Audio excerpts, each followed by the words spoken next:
The ground in Coyote Creek held everything: old bones, old grudges. 3 years of rain that never came.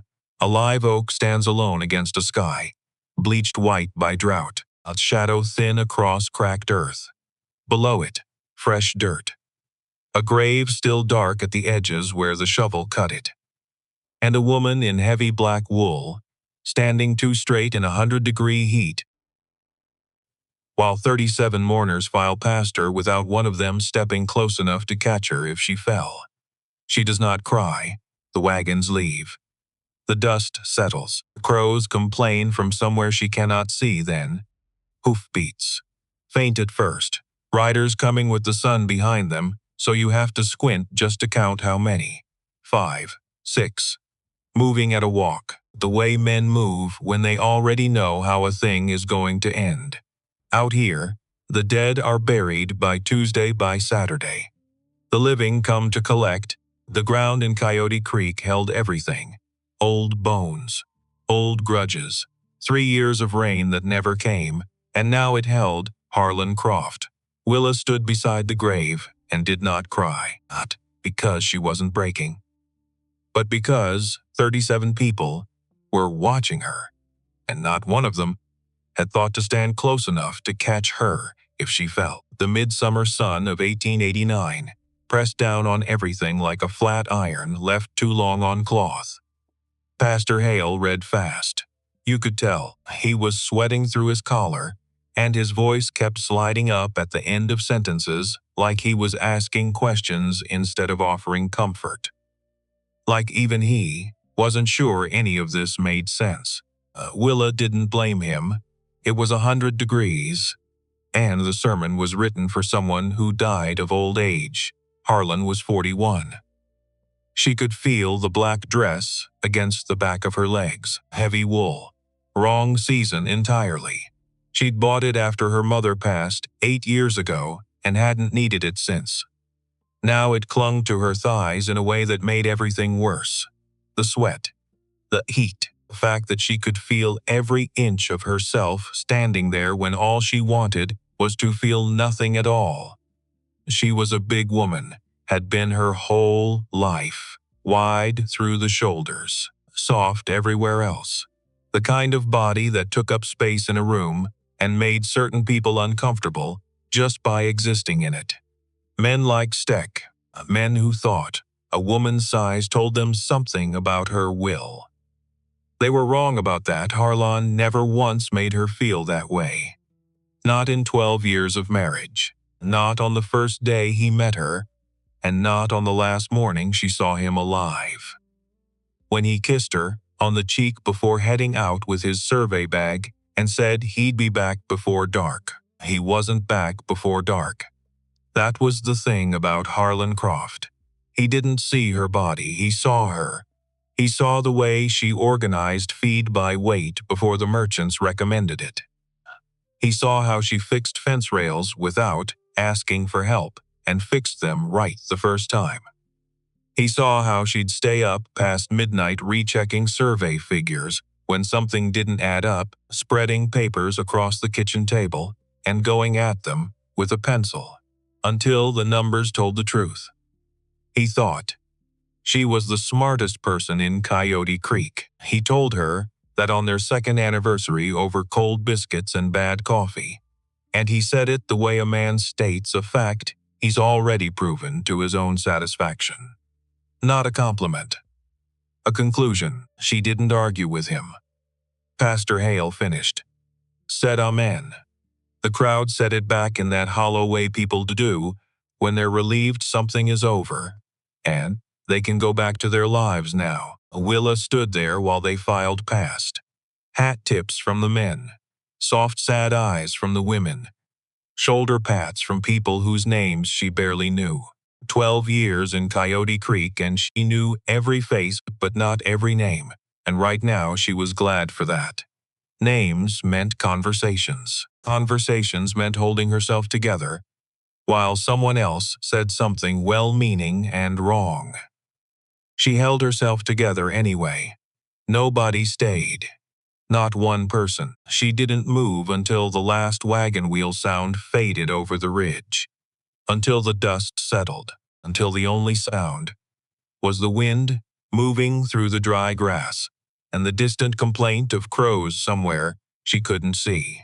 Then she looked down at the fresh dirt under the live oak by the creek and said one thing, "I'll figure it out." She meant it as a promise. She wasn't sure if she was making it to Harlan or to herself. Maybe it didn't matter. Maybe a promise was a promise, regardless of who heard it. She stood there a moment longer, let the heat press down, let the silence do what silence did. Then she walked back to the house with her black dress heavy against her legs and her hands at her sides and her chin exactly where it had been standing at that grave. Up. That was a Tuesday. By Saturday, the men came not in the morning when the light was honest and you could see things clearly. In the afternoon, when the sun was directly behind them, and you had to squint just to count how many there were, 5. Plus the one who led them, Willa was at the east fence when she heard the horses. She'd been meaning to fix that fence for 2 weeks. Harlan always said the east side needed attention before winter.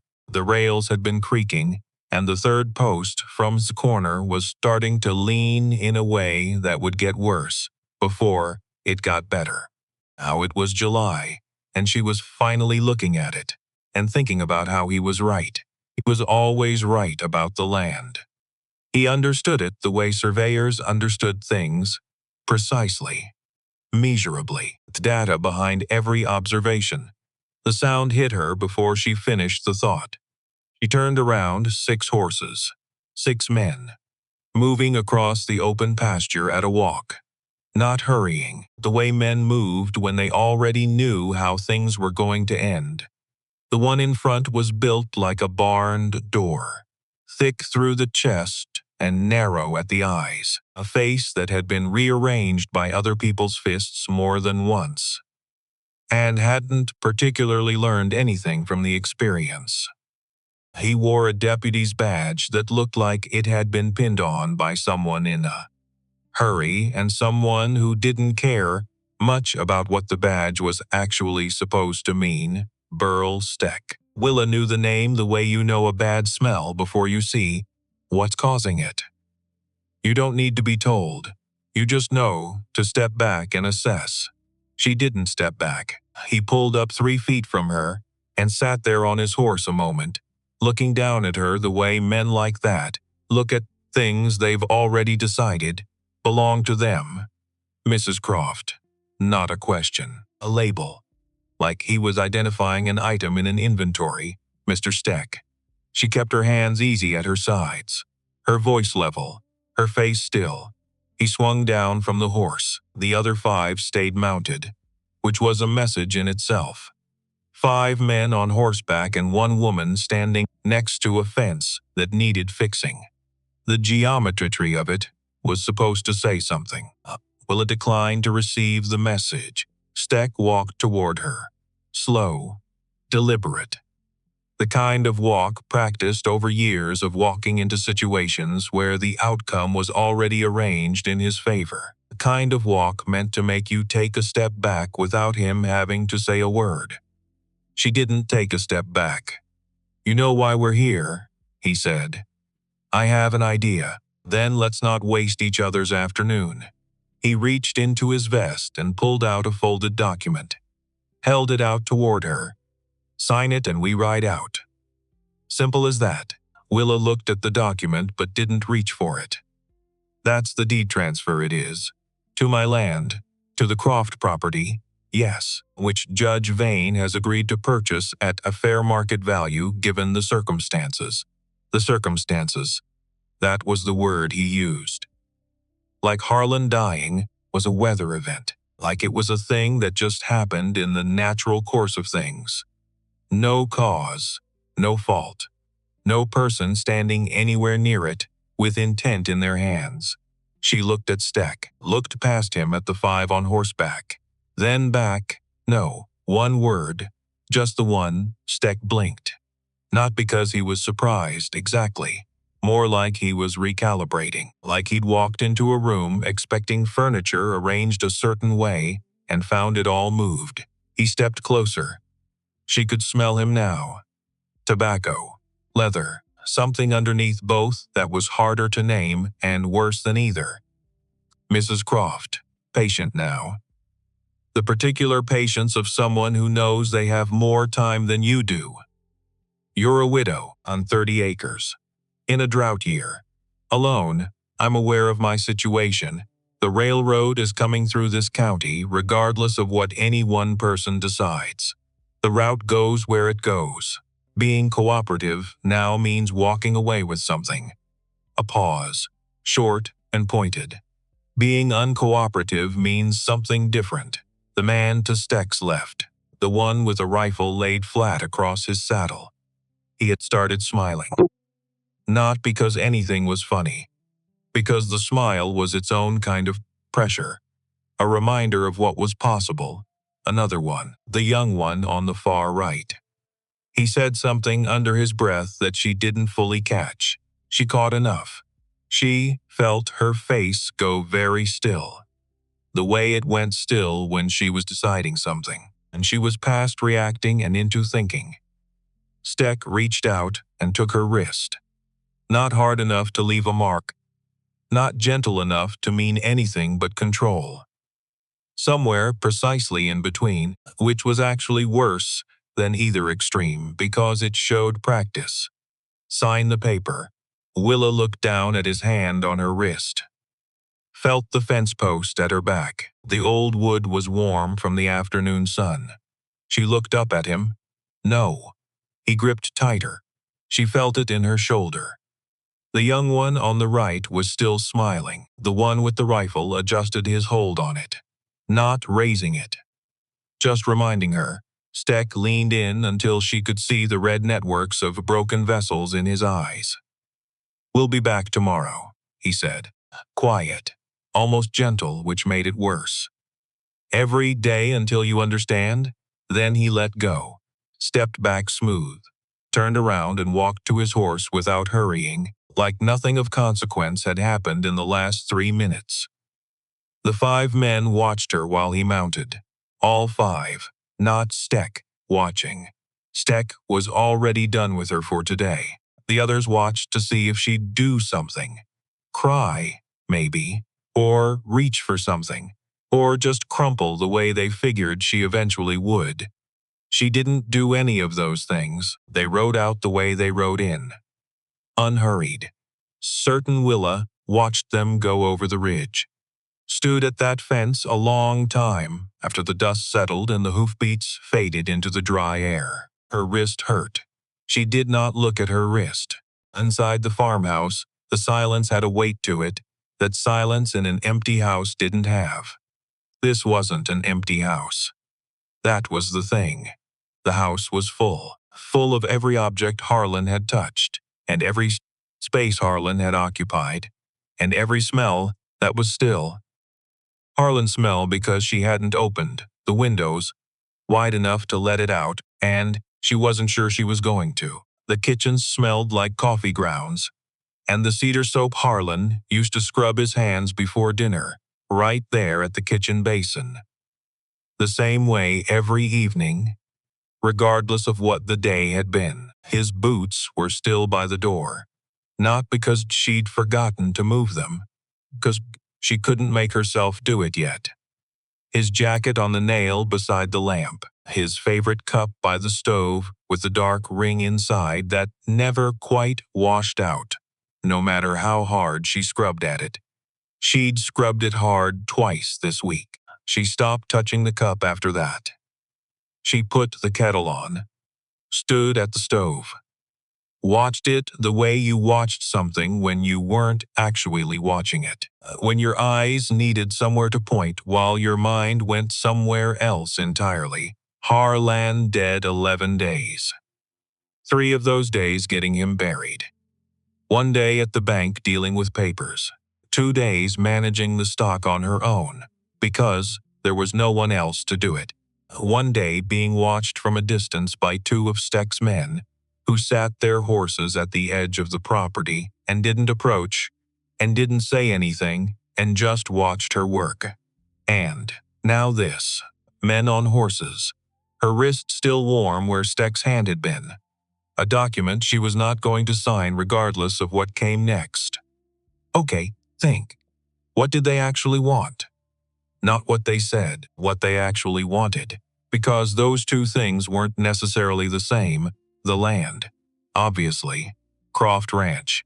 30 acres in a drought county wasn't extraordinary land. Good land. Yes. She and Harlan had worked it into good land through years of effort. But not remarkable land. Not worth 6 men on horses and a judge's signature, unless something about it was more valuable than 30 dry acres. Unless there was something on it, in it, running through it. She thought about the creek, Redstone Creek, cut across the northeast corner of the property. Never dried up. Not in 3 drought years that had turned everything else in the county to cracked powder. Something about the elevation. The way limestone ran underground in that particular spot. It kept the water moving even when every other water source in 20 miles was gone. Water in a drought. Water when no one else had water. She stood there thinking about that and what it would mean to a railroad. What a water stop on a reliable creek would be worth to a line running through dry country, not just in money, in strategic necessity, in the kind of value that made men do things they'd otherwise pretend they were too respectable for. She moved the kettle off the heat without pouring anything. Then she went to find Harlan's work bag. Not his boots, not his jacket, not the cup she'd stopped touching. The canvas work bag, the brown one with the leather strap reinforced at both ends because he'd worn through 2 previous straps. Doing survey work over the years. She'd moved it to the bedroom when he died, and she hadn't opened it. She'd been unable to open it. There were things she wasn't ready for yet, and this was one of them. She was ready now. Or not ready, but past the point where readiness mattered. She brought the bag to the kitchen table. Set it down. Sat down herself. Put her hands flat on the canvas a moment, then opened it. Pencils, a compass. 2 small notebooks filled close with survey figures in Harlan's tight, careful handwriting. Numbers she'd need to read slowly. A measuring cord, a folded survey form that had gotten wet once and dried crooked. A spare pencil case. And then, in the bottom, beneath the cord, an old pair of boots. Not his working boots.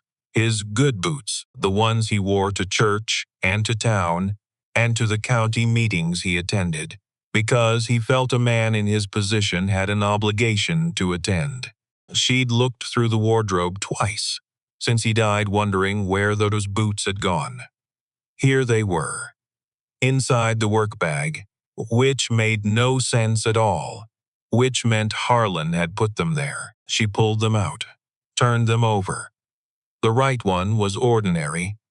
The left one sat differently in her hand, heavier at the heel than it should have been. She felt along the inner sole, found a small gap at the back edge where the lining had been carefully loosened. She worked her fingers in, pulled out a folded piece of paper, thick, folded 4 times. The folds sharp and deliberate, the kind of folds you made when you were putting something somewhere it needed to stay hidden and stay flat. She set it on the table, looked at it for a moment. Then, opened it. Survey map, hand-drawn first, then transferred to official county paper with all the precision Harlan brought to everything he touched. Land markings, property boundaries, elevation lines, the northeast quarter of Coyote Creek laid out in detail. Redstone Creek marked clearly, running exactly where she knew it ran, and running across the upper section of the map. A line, thick, deliberate. Hash marked the way railroad men marked proposed routes on planning documents. The line went straight across the northeast quarter, straight across Croft Ranch, straight through Redstone Creek, a water stop, marked with the small square symbol she recognized from county survey work. Sitting right on the creek, right on her land, she stared at it a long time without moving. At the bottom corner, a signature, a kind of signature written by someone who'd been using their name as a weapon. For so long it came out that way even on ordinary documents. Judge Aldous Vane. She set the map down flat on the table, pressed her palm over it, said one word to the empty kitchen. Oh, because now she understood, not some of it, all of it. The railroad wasn't coming through. The railroad was already decided, route surveyed, water stop located, contracts being written in offices she'd never see by men she'd never meet. All that remained was clearing the legal inconvenience of a widow who owned the land the water stop required, and the man who had found this, who had traced the route and identified the signatures and put the evidence together piece by piece the way he put everything together. Carefully, precisely, the kind of patience that came from believing truth was worth whatever time it took to document it. That man was Harlan. He knew before he died. She sat with that knowledge, let it move through her, the way cold water moved through a system. Slow at first, then everywhere at once. The kettle on the stove that she still hadn't poured. She finally got up and took it off the heat entirely. Stood at the stove with her back to the table. She asked herself the question she'd been not asking for 11 days. Did they know Harlan knew? She turned back around. Looked at the map on the table. 3 weeks before he died, Harlan had started working late. She'd assumed it was county survey work. He got absorbed in county work sometimes, following a problem down until it resolved. She hadn't pressed him because that was the agreement they'd made early in the marriage. No pulling, no prying. He'd share when it was ready to share. 2 weeks before he died, he'd been quiet at dinner. Not unhappy quiet, thinking quiet, a specific kind of silence, where his mind was somewhere else working through something, and the rest of him was just managing to eat and respond to basic conversations. Internally, while the real work happened internally, she'd asked once. He'd said, "There's something I need to work out before I say anything." She'd nodded. Figured a few more days. 8 days later, his horse came back alone at dusk. They found Harlan at the low crossing where Redstone Road dipped through the wash. The county called it an accident. Said the horse spooked. Said good horses threw good riders sometimes, and it was a tragedy, but these things happened. Harlan Croft had been riding horses since he was 5 years old. He'd broken 3 horses from scratch. He'd ridden in weather that kept other men indoors. You could not spook Harlan Croft's horse on flat ground near a familiar crossing without a deliberate reason. She'd known this from the first moment. She'd known it, and she'd had nowhere to put the knowing because there was no one to take it to. No one she was sure of. Now she had somewhere to put it. She picked up the map, folded it, put it inside her dress against her ribs, where she could feel it against her skin, solid and real. Then, she went to find her shawl and her good walking shoes. She needed to talk to Sheriff Otis Gant. The sheriff's office sat between the land records building and a hardware store that had been out of nails for 2 months and didn't seem particularly troubled by this fact. A whole row of buildings along that block leaned slightly east, which nobody had ever satisfactorily explained, and nobody seemed to feel required to fix. Willa walked in without knocking. Gant was behind his desk, eating something wrapped in a cloth napkin, which he set down when she came in with the particular guilty speed of a man caught doing something harmless. "Willa," he stood halfway, then settled. "Come in, sit down." I meant to come by the ranch this week and I'm sorry I haven't managed it. That's fine, she sat. I need to show you something. She pulled the map from inside her dress, unfolded it on his desk. Gant was 52. A big through the middle in the way of a man who'd been active once and had stopped all being active gradually enough not to notice.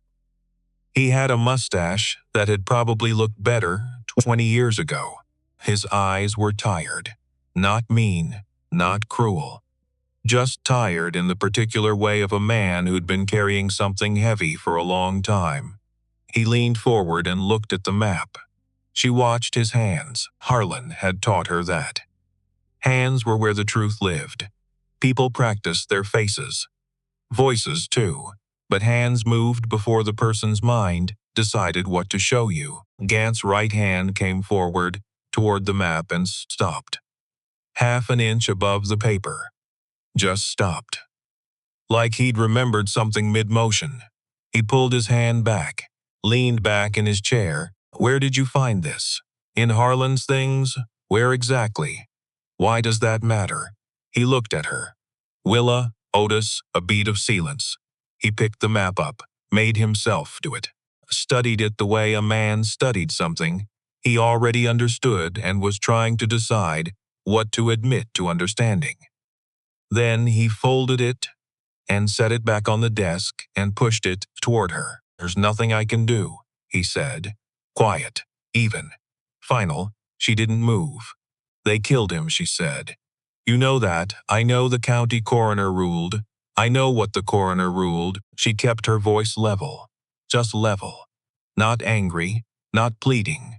Level because level was the only register that worked here. You were at that inquest. You saw the report. The bruising on his right side wasn't consistent with being thrown from a horse. Not on flat ground. Gant blinked. He hadn't expected her to know that detail. She let the silence hold. I'm a surveyor's wife, Otis. I read reports. He said nothing. She looked at him long and steady, and she saw it. There under the tiredness, under the practiced professional neutrality he wore like a second face. A specific kind of stillness that meant someone was very afraid. Not of her, of what stood behind her, of what was attached to that map and that signature. She picked the map up before she put it away and looked at the bottom corner one more time. And she noticed something she hadn't noticed before. Bottom left corner, very small, written in pencil, different from the ink of the rest of the notations. Different handwriting, too. Harlan's handwriting, one word, a name, Gant. She looked at it for exactly one more second. Then she put the map away. Thank you for your time, she said. She stood up. I understand. He started to say something. Stopped. Started again. Willa, it's all right, she said, and walked out. Outside on the boardwalk she stopped. Stood with one hand flat on the post by the sheriff's office door. Let the afternoon heat come at her from all directions. The pencil notation in the corner of the map. She'd thought at first, seeing it, that it was a survey reference. A number or code, something technical that Harlan had added when he was working through the implications of what he'd found. But in the afternoon light just now, at the right angle, she'd seen it clearly. Not a number, a name, Gant small. Harlan's hand, not an accusation. Harlan didn't editorialize in his professional work. He documented. He was incapable of writing something he couldn't support with a fact, which meant Gant was on that map, because Gant was part of what the map documented. A fact. An element of the picture Harlan had been building. That's why Gant's hand stopped over the paper, not because he didn't know what the map was. Because he did. She started walking, not home, not yet. She needed to move while she thought, because sitting still and thinking felt like waiting for something, and she was done waiting for things. Okay, think. Gant was not available to her. Gant was inside the problem. He was what happened to a man with a basically decent nature when Something enormous and dangerous got its fingers into his situation, and he couldn't find a way out without losing more than he could afford to lose. She didn't know yet what Vane had on Gant specifically, but Harlan knew. The name on that map meant Harlan knew. And whatever it was enough to keep Gant sitting at his desk with his mouth closed and his hands folded, while a widow came to him for help, and he offered her nothing. Gant closed. Judge Vane was the problem itself. You didn't go to the source of a thing to get relief from it. Steck was Vane's instrument. Going to the instrument when you needed the mechanism to stop was pointless. She passed the general store, asked the feed merchant, passed a woman from her church who nodded at her, with that specific careful nod people gave recent widows. Willa nodded back without stopping. She turned into the alley behind the livery stable. She needed somewhere to walk, where nobody was watching her face while she worked through this.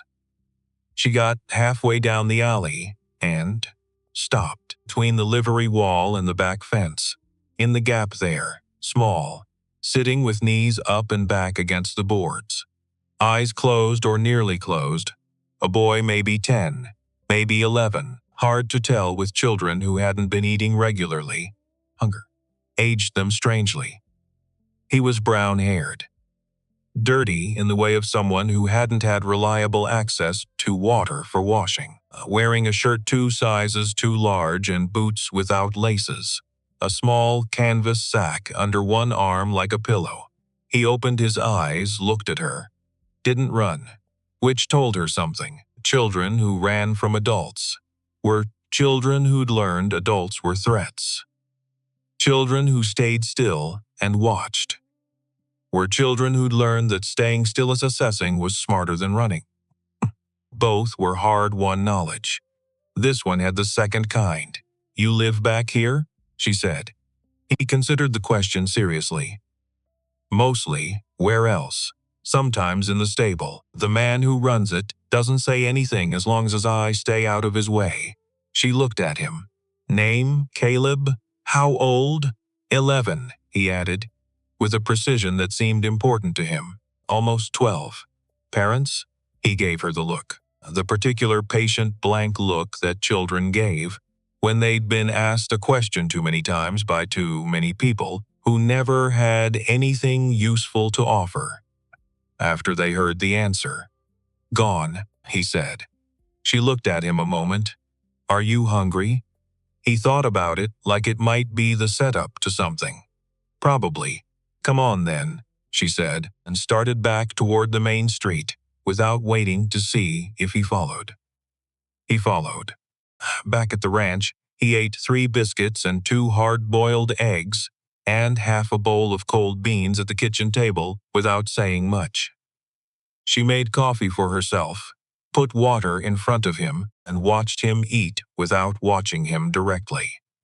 Children who'd gone hungry long enough didn't like being observed eating. It made them anxious in a way they couldn't have named. When he finished, he sat back and regarded his empty plate with the faint surprise of someone not yet accustomed to finishing a meal. Thank you, he said. You're welcome. She refilled his water and let him drink half of it before she said anything else. You're the woman whose husband died, he said. Not cruel.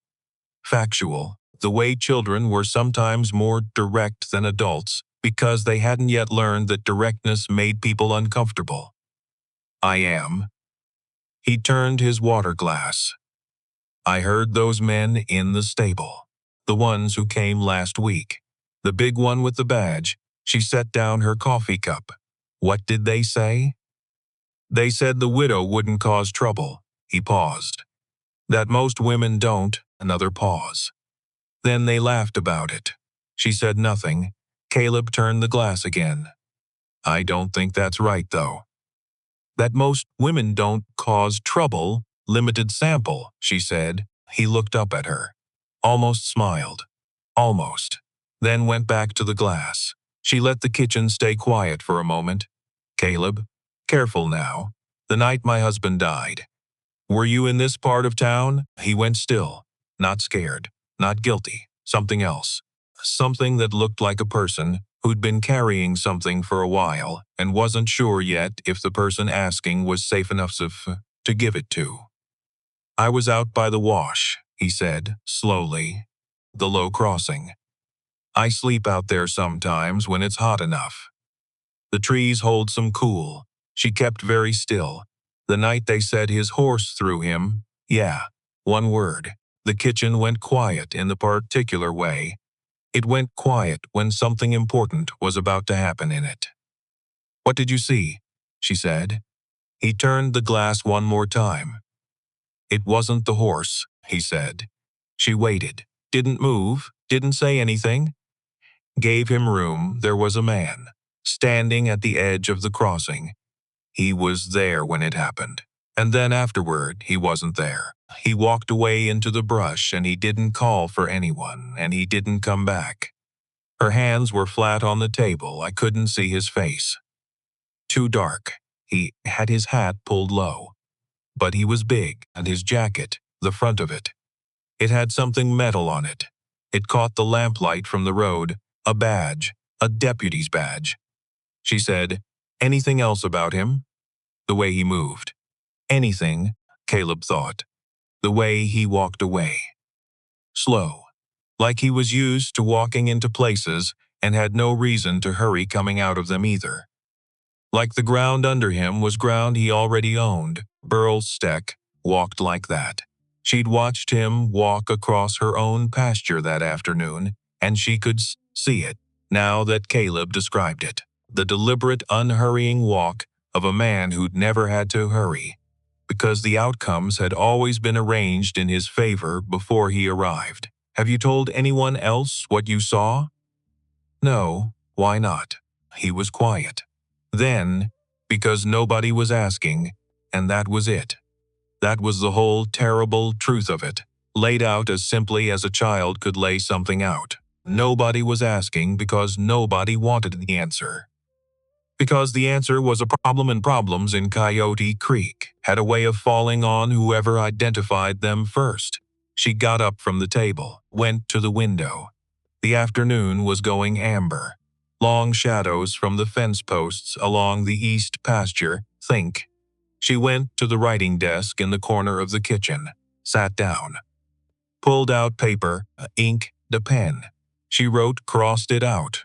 Wrote again. Different approach. Too much in it, crossed that out too.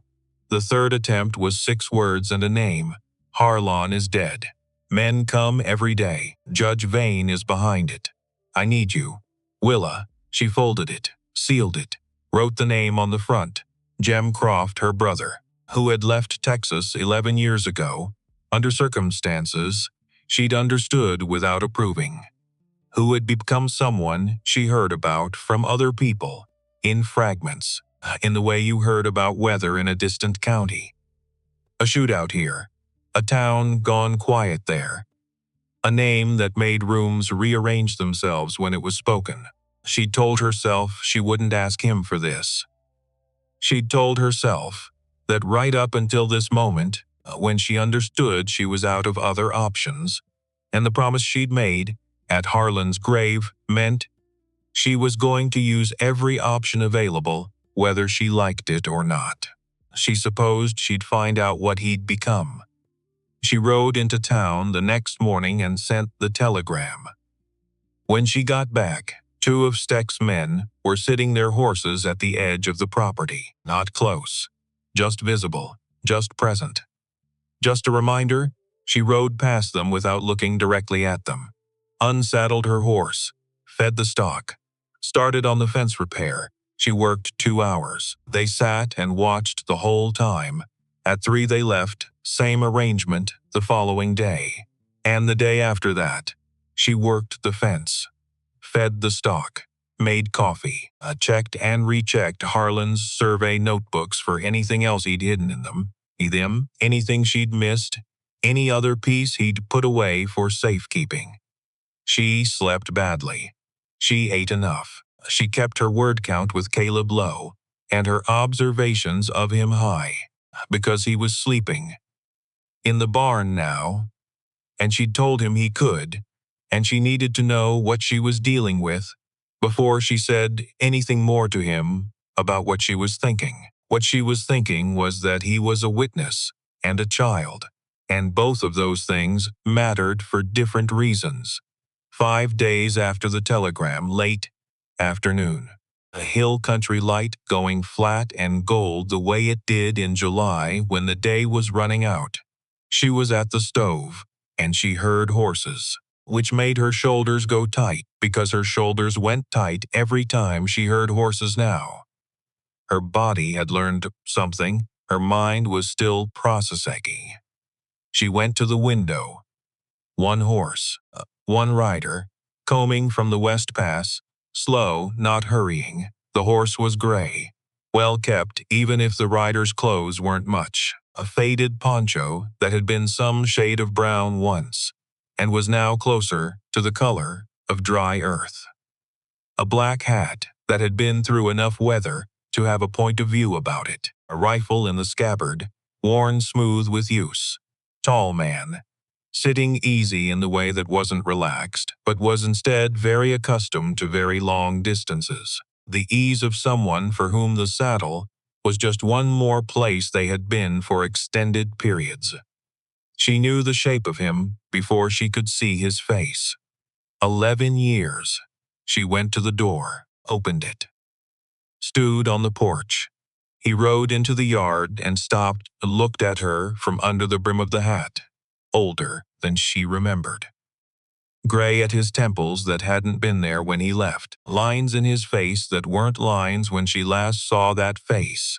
He'd accumulated something over 11 years, and it showed in him the way weather showed in wood. Not damage exactly, but evidence. Swung down from the horse, and she noticed the way he favored his right side just slightly when his feet hit the ground. Old injury or new one. Hard to say from here. He tied the gray at the post, walked toward the porch. Same walk. That was the thing. Everything else on him had changed, and the walk was exactly the same. She could have picked it out across a town square in bad light. She'd known that walk since she was old enough to follow it. He stopped at the bottom of the porch steps. They looked at each other. "Willa," he said. Jem, pause. "You look terrible," she said. "You look like 5 days without sleep." "It's been 11. I meant since you sent the telegram." She stepped back from the door. He came up the steps. Inside. She made coffee. He sat at the kitchen table and didn't say much while the coffee came together. He looked at Harlan's boots by the door. At the jacket on the nail. He didn't say anything about either. He'd always been good at not spending words on things that didn't need words. She put 2 cups on the table and sat across from him. He looked worse, up close in the particular way that wasn't sickness. Something else. The way a tool looked when it had been used hard for years without proper maintenance. Not broken. Just used all the way down to the material. He drank the coffee without grimacing at the temperature even though it was still very hot. Old habit, from years, of drinking whatever was in front of him whenever he had the chance to drink it. She let the quiet sit for a moment. "How many men have you killed?" she said. She hadn't planned to start there. But it came out, and she'd learned that when something came out of her mouth before she'd planned it, it was usually what she actually needed to say. He set the cup down. Looked into it. "Enough," he said. She waited, enough to know it settles less than people expect it to. Pause, and one too many. He looked up. Samarin. 83. She hadn't known about Samarin. Not the specifics. She'd known he'd left after something, and that the something had been in Cimarron, and that was all. He could see she didn't know the details. "Man named Abel Pruitt," he said. Flat. Flatness of a story told so many times internally it had worn smooth. "I thought he was drawing on me. He wasn't. He was trying to put himself between me and his son. The boy was standing right behind him. I didn't see the boy until it was done. Willa said nothing. Abel Pruitt was 38 years old. He worked in a stable. He had never in his life fired a gun at another person. Jem looked back at the coffee. His boy was 7 years old. Standing right there, the kitchen was very quiet. "That's why you left," she said. "Left Texas. Left the work. Left." He moved one hand in a gesture that meant all of it. Everything attached to what he'd been and what that life had looked like. All of it. What have you been doing? Whatever work came. Ranch hand work mostly. Some tracking work when people needed it and weren't particular about credentials. Trying to be in places where what I used to be wasn't the most useful thing about me. He looked at her steadily. "Then you sent the telegram. I'm sorry. Don't. Immediate." No space between her apology and his response. "You needed me. I'm here." His hands went flat on the table. "Tell me everything from the beginning." So she did. All of it. The way Harlan had been quiet in those last weeks. The night his horse came back alone. The coroner's report she'd read twice until she found the thing that didn't fit. The work bag and the boots and what the left boot held in its heel. The map. The signature. Gant's hand stopping over the paper before he pulled it back. The name in pencil in the corner. Steck. Vane. The deed transfer she hadn't signed and wasn't going to sign.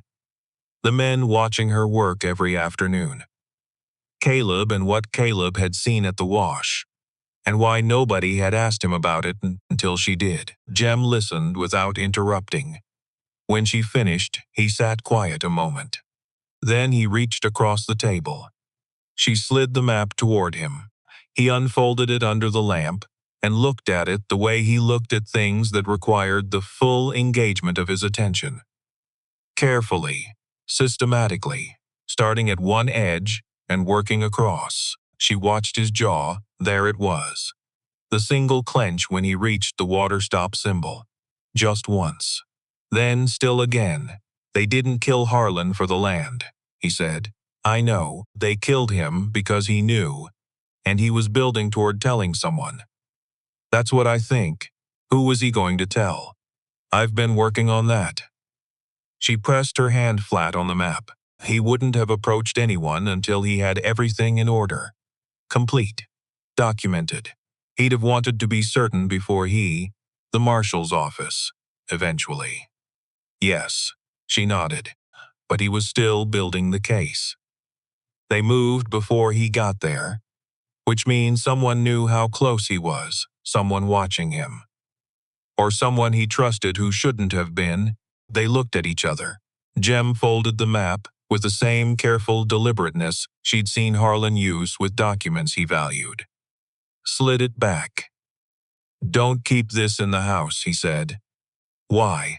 "Because if they think you have what Harlan found, the house is where they look first and hardest. The barn. Under the grain boards near the east wall. Tonight," he said. He stood. Took his cup to the basin, turned around and leaned against it. Looked at her the way older brothers looked at younger sisters when they were trying to decide how much of what they were thinking to say.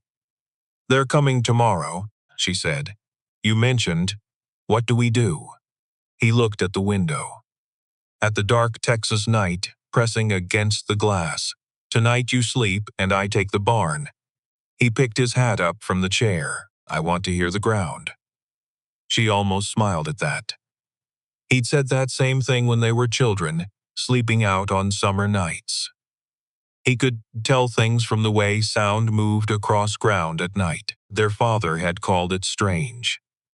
Their father had also died before 40, and Jem hadn't, so Willa had some questions about the credibility of his assessments. "Jem," he stopped at the door. "I'm glad you came," she said. He put his hat on. "I know," he said, and went out. She sat at the kitchen table for a while after he left, drank the rest of her coffee cold. listened to the night. Then she got up and put the map inside her dress and took it out to the barn and put it under the grain boards in the east wall, exactly where she'd said. Then she went back to the house. Then she tried to sleep. She did not sleep. She lay in the dark on the side of the bed that was hers, and kept her hand away from the side that had been Harlan's. She thought about him in those last weeks, the quiet, the late lamp, the something I need to work out. He'd been working it out for her. That was the thing she kept coming back to. He'd hidden the evidence in the heel of his good boot, because he'd known, at some level, that things were dangerous enough to warrant hiding it. He'd been careful. He'd been precise. He'd been Harlan right up, until the moment he couldn't be Harlan anymore, and then he'd left what he'd found for her to finish. She pressed her hand against the cool side of the bed. Then she got up before dawn and made coffee and waited for whatever the morning was going to bring. They came at noon, not 2 men this time. Steck himself, plus 6 others, making 7 total, and this time Steck carried a torch. In the middle of a July afternoon, carried it lit. The meaning was so obvious, it didn't need translation. No more talk. Willa had been standing in the yard since 10. Not waiting for them exactly. Just refusing to be caught off guard. There was a difference, and the difference mattered to her. Steck pulled up. "Last chance," he said. No preamble, no courtesy. Those 2 words and nothing else. "No," she said. He nodded, like she'd confirmed something. Like this was the answer he'd needed to authorize the next thing. He tipped the torch toward the barn. And then a voice came from the shadow of the open barn door. 10. 1 word, said the way you'd say a number you were in no hurry about. Everything stopped. Steck turned his horse. The others shifted, standing in the barn doorway. Jem, hands at his sides, a poncho pushed back off his hips. Not reaching for anything. Not yet. Just standing there in the shadow where the heat didn't reach, looking at the men holding the torch with the particular quality of stillness that was not the absence of danger, but the containment of it. 9. One of the men in the back shifted in his saddle. His horse moved a half step and didn't settle. 8. Steck was looking at Jem. Really looking. The recalibration that happened when you walked into a situation that wasn't what you'd prepared for. 7. Who the started a voice in the back. Quiet. Steck. Not loud. Just certain. 6. A man in the middle leaned to the man beside him and said something very short and quiet. The man beside him went from easy to pale in about 2 seconds. 5. Steck tested his horse slightly, moved it left an inch, feeling for angles. 4. You're alone, Steck said. Jem said nothing, just said. 3. The torch was still in Steck's hand, still lit. He hadn't moved it toward the barn again. He hadn't lowered it either. He was holding it the way a man held, something he wasn't sure yet whether he needed or not. 2. The pale man in the middle turned his horse around, just turned it without announcement or apology, and started walking it away from the yard, toward the ridge, at a pace that was trying very hard not to be a run. Steck watched him go. 1. Steck looked at Jem for a long moment, the specific look of a man doing math he doesn't like the answer to. Then he looked at Willa, the look that said this is not over, not loud, not spoken, just present in the flatness of his expression, in the precise way he held his face, the look of a man who had more patience than she did and intended to use it. Then he blew out the torch, set it across his saddle, turned his horse around and rode out. The others followed, including one who had to pull his horse to catch up because the horse had already made a decision and acted on it. The dust settled. The yard went quiet in the way. Yards went quiet after something large had been contained. Willa let out a breath she'd been holding since 10 o'clock. Jem stayed in the barn doorway until the last rider cleared the ridge. Then he looked at her. Something in his face that wasn't quite what she expected. Focused. Alert. Go check on the boy, he said. What? Caleb. He was already moving toward the far corner of the fence line. Looking at the ground. Go check on him now. Something in how he said it. She went to the back of the barn, to the corner where Caleb had his blanket and his canvas sack, and the small arrangement of things that constituted a temporary life. The blanket was there. The sack was there. Caleb wasn't. She stood in that empty space and felt the cold that came specifically from understanding a threat had moved while you were looking somewhere else. They'd sent 7 men through the front gate, not to threaten her, to occupy her attention while someone came around the back. She walked back into the yard. Jem was crouched at the back corner of the barn, reading the ground. 2 horses, he said without looking up. They went south. She stood there. He's 11 years old, she said. Jem stood up. I know. The afternoon sat around them. The barn wall warm. Long shadows beginning. The east fence still not fully fixed. She looked at Jem. He looked back. What do we do? She said. We think first. He looked south toward the ridge where the tracks went. And then we move. Not tonight. Tonight we think. She nodded. And somewhere south of that ridge, a boy who'd been starting to believe that regular meals were a possibility was moving away from her on someone else's horse. She went inside and thought as hard as she'd ever thought about anything. South Road out of Coyote Creek. Turned to Hardpan about a mile past the Delaney property and stayed that way until the old mill. Jem had ridden it as a boy. He'd ridden it leaving 11 years ago. He knew where it bent east, and where a man moving 2 horses and an unwilling passenger would turn off to avoid the main road. So he didn't chase the tracks directly. He studied them for 10 minutes in the dimming light, then came inside. 8 foof Willa put in front of him without tasting it, and thought Willa sat across and did the same. Neither of them spoke for a long time, because there was nothing to say yet that would actually help. They'd both learned the same thing from the same father. You don't talk when you're thinking. Talking interrupts thinking. And thinking right now was the only tool either of them had that mattered. They didn't take him to hurt him, Jem said. Finally, Willa looked up. Not yet. If hurt was the point, they'd have left something behind. Something visible. They took him to keep us from moving. A leash, she said. A leash. They know what he saw or they suspect it. Either way, they don't want him talking, and they don't want us using him. Where? Steck keeps a warehouse. South end of town near the old stockyard. She looked at him. How do you know that? I asked around while you were making coffee. You've been in Coyote Creek one day. Strangers hear things neighbors don't. People are less careful with strangers. Less calculated. She thought about that. Can we get him out? Not tonight. Not without knowing who's there and how many. He set down his fork. Tomorrow, during the day. I need to see the building first. I can find out what you need. Carefully. I know carefully, Willa. Jem? She met his eyes. Level. Even.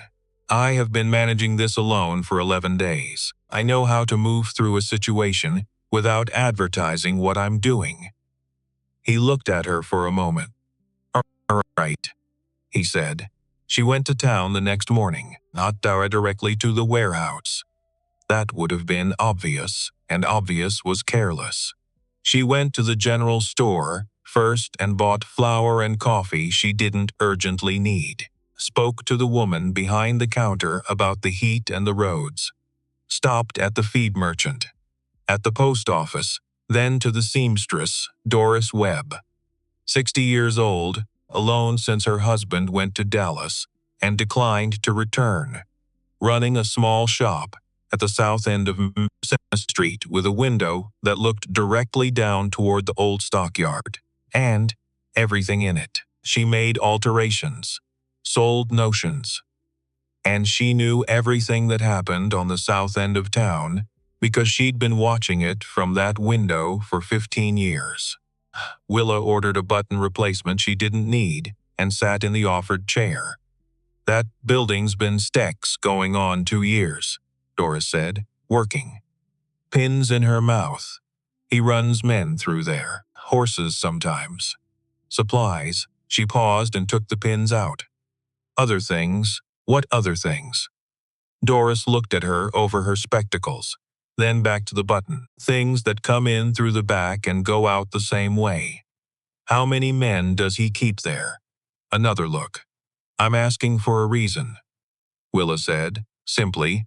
Doris sewed a moment in silence. "Night oars, 4 or 5. Day, it moves around more. 2 stay at the building steady. 2 travel with Steck. The rest come and go." "Thank you, Doris. Don't thank me." She bit the thread cleanly. "Just don't come back here needing alterations on account of someone shooting you." Willa almost smiled. "I'll try." She didn't go home directly. She walked past the sheriff's office. Didn't stop, just slowed. Through the window, she could see Gant at his desk. Reading, or doing something that looked enough like reading. She thought about the notebook, because there was a second notebook. She hadn't told Jem about it yet, because she'd still been reading through it. When he arrived, still processing what it said. She'd found it in the work bag behind the lining. Harlan had put it there deliberately. The bag had a sewn interior pocket that she'd never known about before she found it by feel, while checking the corners. The notebook had 4 years of transactions. Land purchases, survey approvals, contract signings, and what the signings had actually cost beyond the stated figures. Bribes entered as consulting fees. The whole careful architecture of what Vane had built since 1885, documented in Harlan's precise tight hand with dates and amounts and names, and on the last page. One more thing, Gant is in this but not by choice. Vane has the report from the Hendricks incident, 1886. Gant will not move against Vane while Vane holds that. Someone needs to give him a reason to move anyway. She'd stood at the window of her bedroom, reading that 3 times.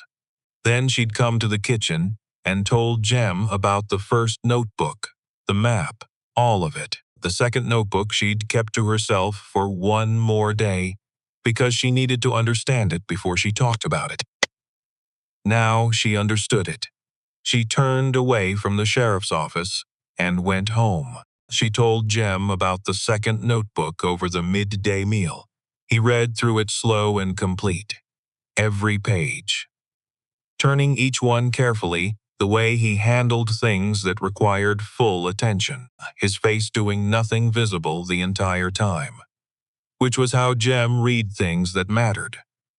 Like he was diffusing something, and any reaction would be premature. When he finished, he closed it, set it on the table. "The Hendricks incident," he said. "I don't know what that is. Prisoner. Clem Hendricks. County north of here.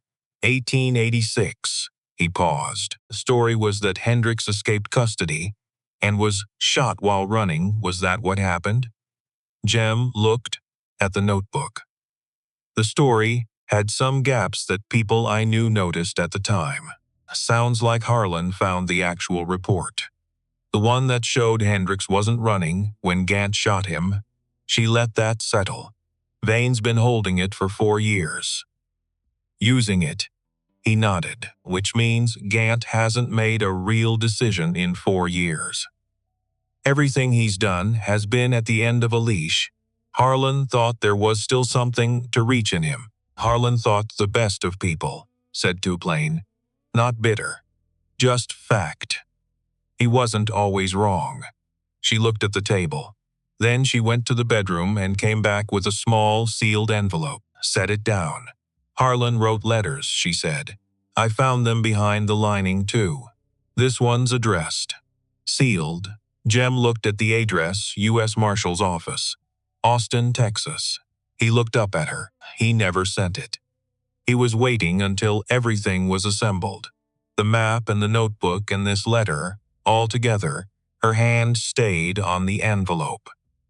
He was 3 days away from sending it, maybe less, which is why they moved when they did. Someone knew how close he was. Someone watching him. Or someone inside it who knew the timeline. They looked at each other. We send that telegram today, Jem said. Not the letter. Telegraph. Faster. We can't use the Coyote Creek office. Millard Creek, 20 miles. Take the East Road. I know the East Road. Take it anyway. She looked at him. And while I'm gone, I'm going to look at that warehouse. From a distance. From a distance. I said it. She was in the saddle by noon and back before sunset. A hard ride. Hot. The kind of July heat that felt like a personal grievance. But the telegram was sent from Millard Creek to the U.S. Marshal's office in Austin with names and charges and the address of the ranch and an offer of documentation.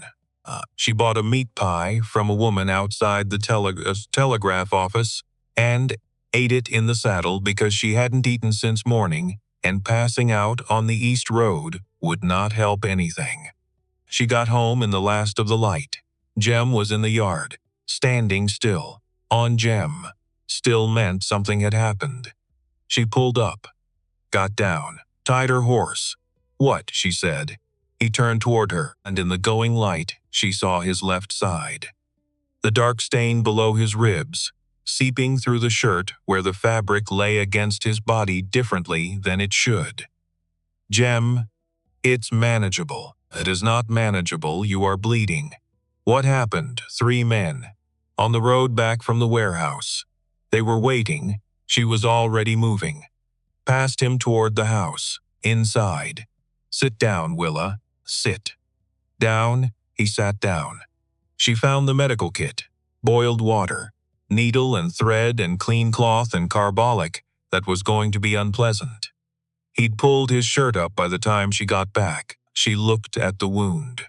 Deep enough that she couldn't leave it. Not so deep that she was going to lose him to it, but that was a narrow margin, and she didn't want to spend time looking at it. She poured the carbolic. He made a sound that wasn't quite a word. Controlled but real. Sorry, she said. She was not particularly sorry. She was going to do this right. Don't apologize. Through his back teeth. Get it done. She threaded the needle. The warehouse, she said, working. Not looking at his face. What did you see? East corner, 1 shuttered window. 2 men at the front, 1 at the side. The side man goes inside every 20 minutes. Regular. Caleb's in there. Has to be. Nowhere else around there to hold someone. He paused while she worked. I also saw something else. She looked up briefly. Then back. When I was watching the front. A man came out. Not Steck's usual men. Town clothes. He spoke to the man on the door for about 2 minutes. Handed him something then he went back toward Main Street. A pause. Walking toward the sheriff's office, she stopped.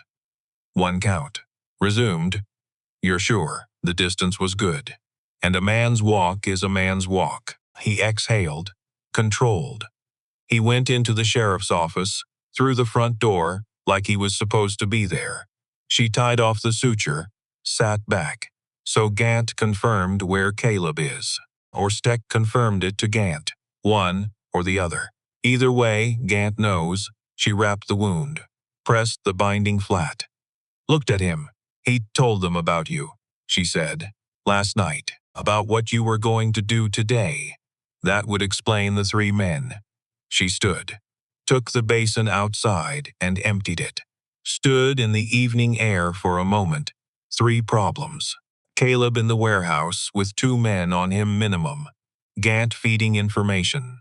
Jem with a wound that was closed, but that was still a wound. She came back inside. We need Gant. she said. Jem looked at her like she'd said something in a foreign language. Not as a partner, she said quickly. Not someone who rides in with us. We need him to stop. We need him to be neutral. That's all. And how do you propose to achieve that? She sat back down, the notebook, and the letter. He's seen the map. He hasn't seen the notebook. He doesn't know Harlan documented the Hendricks report. He doesn't know how much we actually have. And he doesn't know the telegram to Austin is already sent. Jem thought about this. You go to him, he said slowly. Show him the notebook. Tell him the marshals are coming. And tell him the only question is which side of this he's on when they get here. That's all. Just that. He might still warn Steck. He might. She pushed the notebook across to Jem and opened it to the last page. Read that. He read it. Gant is in this, but not by choice. Someone needs to give him a reason to move anyway. He read it twice. Harlan believed there was still something reachable in him. Willa said, Harlan is dead, Jem said. The words sat in the room. I know, she said. Pause. That doesn't mean he was wrong about the man. Jem looked at the notebook, closed it. Take the letter, he said. The one Harlan wrote, the original sealed. Don't take a copy. He looked up. Let Gant read Harlan's own words, not yours, not mine. Harlan was the one who wrote that he still believed there was something to reach in Gant. Let Gant read that from the man himself. She hadn't thought of it that way. But Jem was right. He usually was about the things that mattered, which was occasionally irritating and currently a relief. She went to see Gant that evening. Not the office. The office had a window to the main street, and Steck's men in town could see it from 3 directions. She went to his house on Birch Street, the small one with the garden that had given up in the drought and the lamp already burning inside. She knocked. He opened the door and looked at her with a face that combined relief and dread in the specific proportions of a man who had known this conversation was coming and had been hoping the calendar would somehow run out before it arrived. Willa, can I come in? He stepped back. Inside smelled like tobacco and solitude, neat in the way of a man who cleaned from habit rather than pleasure. A table. 2 chairs, a fireplace that hadn't been used since March. A photograph on the mantle of a woman who wasn't here anymore. She sat at the table. He sat across from her. She put the notebook and the letter on the table. He looked at them. Then at her. The notebook is everything Harlan documented, she said. 4 years. Transactions. Bribes as consulting fees. Survey approvals that were purchased rather than earned, complete and precise. Because everything Harlan did was complete and precise. She touched it. He names you in it, Otis. Not as someone who participated. As someone who knew and was kept from acting. Gant was quiet. The letter is addressed to the U.S. Marshal's office in Austin. She moved it toward him. Harlan wrote it and sealed it. He was going to send it. He didn't get the chance. She paused. I sent a telegram instead. Earlier today, from Millard Creek. Something moved in Gant's face. Not much, but something. They're coming, she said. That's already done. When they get here, they're going to pull every piece of this apart, and they're going to find the transactions and Vane's records, and whatever you've been part of or adjacent to. She kept her voice level, just clear, not angry. The only question is what you've done between now and then. He looked at the letter. He named you in the notebook, she said. He also wrote something else. She opened the notebook to the last page, turned it toward him, pointed. He read it. She watched his face while he read. Gant is in this, but not by choice. Someone needs to give him a reason to move anyway. He read it more than once. His jaw moved once. Settled. He set the notebook down. The lamp flickered. Something outside in the evening made a brief sound and stopped. "The Hendricks report," he said. Very quiet. Like he was confirming something to himself more than to her. "Harlan found it. Vane has the original. Harlan documented what it said in that notebook. Precisely. The way he documented everything, she met his eyes. It's enough, Otis." He rubbed both hands down his face, the slow gesture of a man washing something off that wasn't coming off. "The boy," she said. "Caleb. He's in Steck's warehouse on the south end. I need him out." Gant looked at her over his hands. "I'm not asking you to come with us," she said. "I'm not asking you to put yourself in a room with Steck's men. I'm asking you to stop telling them what we're doing." Leaning forward slightly. "That's all. Just stop." He lowered his hands. "I told them about your brother," he said, flat, admitting it to the table as much as to her. "Last night, I know, he got hurt. I know that too." He looked at the table. At Harlan's letter. At the notebook. He looked at all of it. The way you looked at the sum of a bill you'd been running up for years and knew you'd have to pay. "The man who came to your office today from the warehouse," she said. "Don't pass anything else to him. That's all I'm asking." He was quiet for a long time. Then he reached out, very slowly, and picked up the letter, turned it over, looked at Harlan's handwriting on the address side. Harlan's hand was distinctive, tight, precise, every letter deliberate. He was a good man, Gant said, low and private. Like he was saying it to the envelope and not to her. "Yes," she said. "He was." Gant set the letter down. He stood up, walked to the window, stood looking at Birch Street in the dark. "The South Side man," he said, facing the window. "He takes his supper at the boarding house on Cedar Street, most nights around 10 o'clock. He's usually gone 40 minutes or so." He turned around. "That's all I can tell you," he said. "That's everything." She looked at him. "Thank you, Otis." He sat back down, picked up his coffee cup from wherever it had been sitting, looked into it. She got up, took the notebook, left the letter on the table. At the door she stopped. "He wrote that you weren't a bad man," she said. "Harlan did." "He wrote that too." Gant said nothing. She went out. She walked home through the dark and told Jem what she'd gotten. He was sitting at the kitchen table with a piece of rope in his hands, tying and untying the same knot. Their father used to do that, work things out through his hands when his head needed help. He put the rope down. She told him everything. The notebook, the letter on Gant's table, what Gant's face had done when he read Harlan's words, the window, Cedar Street, 10 o'clock, 40 minutes. He listened. "He'll probably tell them anyway," he said when she finished. "Maybe, probably, she agreed. Harlan thought he was reachable. And I left him Harlan's words to sit with. That's what Harlan would have wanted done." Jem looked at the rope in his hands. Tied a slow knot. 10 o'clock, 40 minutes. He set the rope down. "We go at 10:15. Gives us time to confirm the side man is actually gone before we commit. 2 of us, you stay at the south wall and watch the road. I go in. You have a hole in your side. I know exactly where it is, Jem. Willa."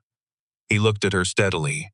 "I go in because I know how to move in a building in the dark, and I know the layout I scouted today. You stay at the wall and watch Cedar Street. Someone comes back early, you whistle." She knew the whistle. Low, high. 2 notes. They'd used it as children when their father was coming home, and one of them was somewhere they weren't supposed to be. Old signal. Old language between them. "All right," she said. "Try to sleep before 10. I won't sleep. I know you won't." He went back to the rope. "Try anyway." She didn't sleep. She sat in the bedroom in the dark and thought about Caleb. 11 years old, almost 12. Which he'd said with the emphasis of someone for whom the distinction was significant. Taken in the middle of the afternoon, while 6 men, had occupied her attention out front. She thought about what it did to a child who'd already been alone too long. To be taken like that, moved like an object. She thought about the telegram in Austin, and whether someone had received it, and what they would do with it, and what they would do with it. She thought about Gant at his table, reading Harlan's handwriting. About whether that was enough, whether Harlan had been right about what was still reachable in the man. At 9:45 she got up. Dark jacket, working boots. Checked that Harlan's small pistol, the one he'd called insurance and she'd called impractical, was loaded. Checked it twice. In the hall, Jem was already there. He looked at her jacket pocket. "Good," he said. They went out into the July dark. Coyote Creek at 10 o'clock July night. Hot, quabbled, but not silent. The saloon 2 blocks over still going, piano and voices. The particular sound of men talking too loud about things that didn't matter. A dog.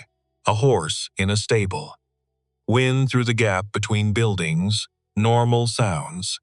Nothing that would remember this night. They came at the warehouse from the north, down the alley behind the feed storage buildings. Grain dust and old animal and dirt underfoot. Their boots were quiet. They'd both dressed for quiet. Jem held up a hand.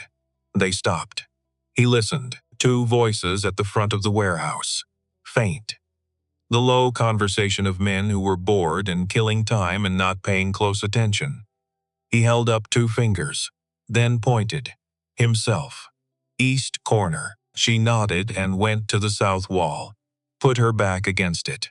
Watched Cedar Street, EPD. Lamp burning at the far end. The boarding house 2 blocks down, lights in the windows. The side man was at supper. He'd been gone 12 minutes, 28 left, maybe. She counted her breathing. In, out, in, out. Something Harlan had taught her for the nights when the accounts didn't balance and the anxiety made sleep impossible. Just count breaths. Come back to what you can control. Inside the building, very faint. A creak of board. Jem moving. She watched Cedar Street. Nothing. 15 minutes gone. 16. A cat crossed at the far end. Sat. Groomed itself. Moved on. Indifferent to everything. 20 minutes. From the east corner. A figure. Then 2. Jem.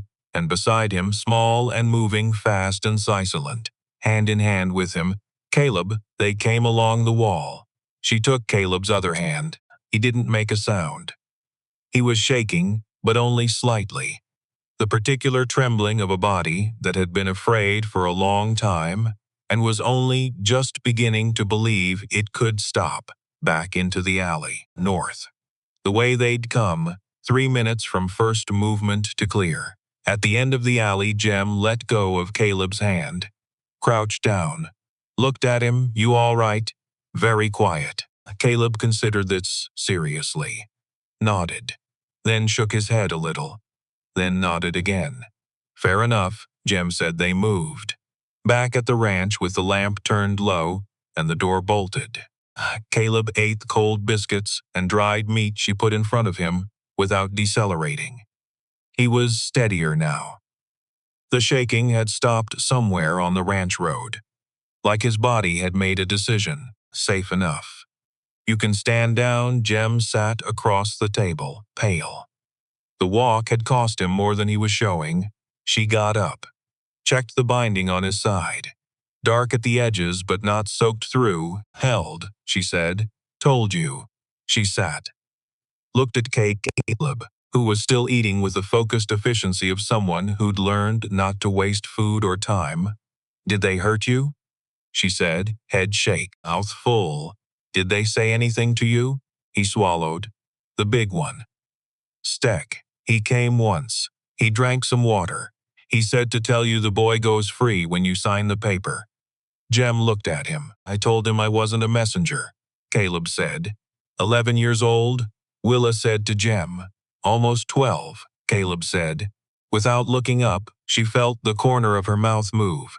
"Caleb," she said, bringing her voice back to level. "At the wash." The night Harlan died. You told me about a man who walked away after. Yeah. You said he had something metal on his jacket that caught the light. Yeah. Did you see anything else? Anything you didn't think to mention before? He set the biscuit down, thinking. His jacket. When he turned to walk away, I could see the front of it. It was a deputy's badge, same kind as Steck wears. He picked the biscuit back up. But that wasn't the only person. They both went still. There was someone else, Caleb said carefully, like he was making sure he kept the order right. After the man with the badge went into the brush, someone else came down from the road, walked down to the wash, stood there looking at. He stopped. Nobody said what he'd been about to say. He looked for a while, Caleb continued. Then he went back up to the road. He had a horse up there. He rode back toward town. Silence. Did you see his face? Jem said no, but he wasn't big. Medium. Older. Walked slow. He finished the biscuit. His coat was different. Not a ranch coat. More like a town coat. Dark, Willa thought. A town coat. An older man walking slowly. Jem was thinking the same thing. She could see it in the stillness of his face. But there was something about him, Caleb said. When he stood there looking, most people see something bad, and they startle or they call out or they run. He shook his head. He just looked. Like he already knew what he was going to see when he walked down there. The lamp was burning low. Shadows in the corners of the kitchen deepening. Like he already knew, someone told when and where. Someone who came to confirm the result. Ho wore a town coat, who walked like an older man with somewhere to be after. She looked at Jem. Vain, she said. That's what I'm thinking. Not just ordered it. Came to see it done. Came to stand at the wash in the dark and look at the thing he'd arranged and then ride back to town. Willa sat with this. Let it take its full shape. She'd known Vane was behind it. She'd had the signature on the map. But knowing he'd planned it was different from knowing he'd ridden out to verify it. That was personal in a way that changed the texture of everything about him. Not an executive giving an order from a clean office. A man who wanted to see. She was going to have to stand in front of that man and speak to him and keep her voice level. She was going to have to. The marshals might not get here in time, she said. I know. Vane will know by morning that Caleb's gone. He'll move faster, I know. We need to force this into the open before he can contain it. She put her hands flat on the table. Somewhere the whole town sees. Where there's no buying it back afterward. Jem looked at her for a long moment. The red lantern, he said. Thursday evenings, 6 years straight. He won't change it. Changing it signals something's wrong, and he doesn't know yet how much we have. Could walk into everything's got. Yes.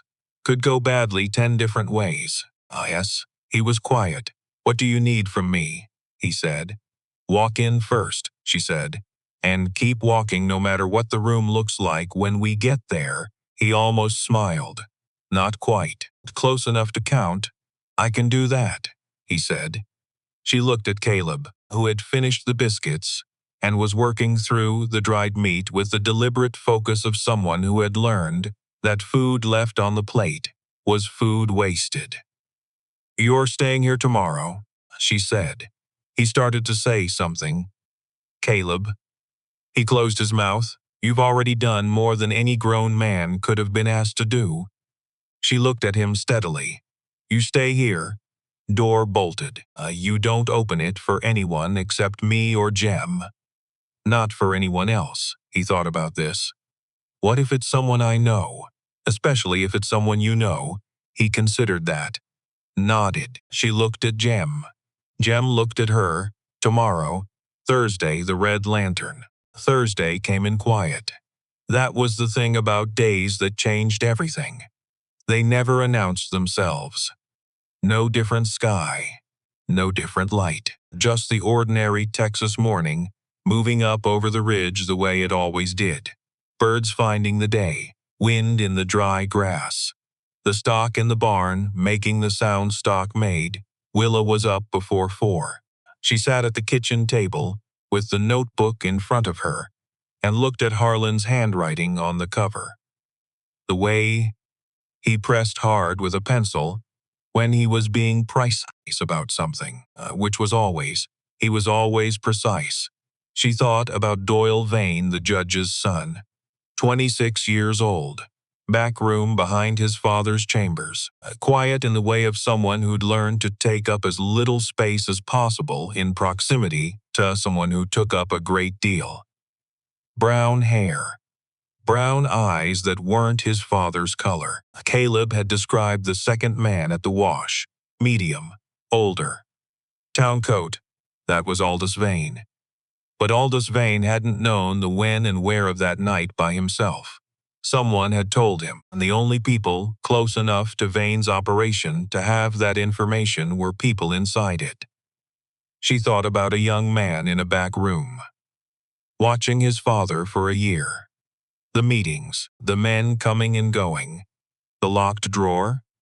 She'd seen enough of other people's shadows to recognize someone standing in one. She would go see Doyle Vane this morning.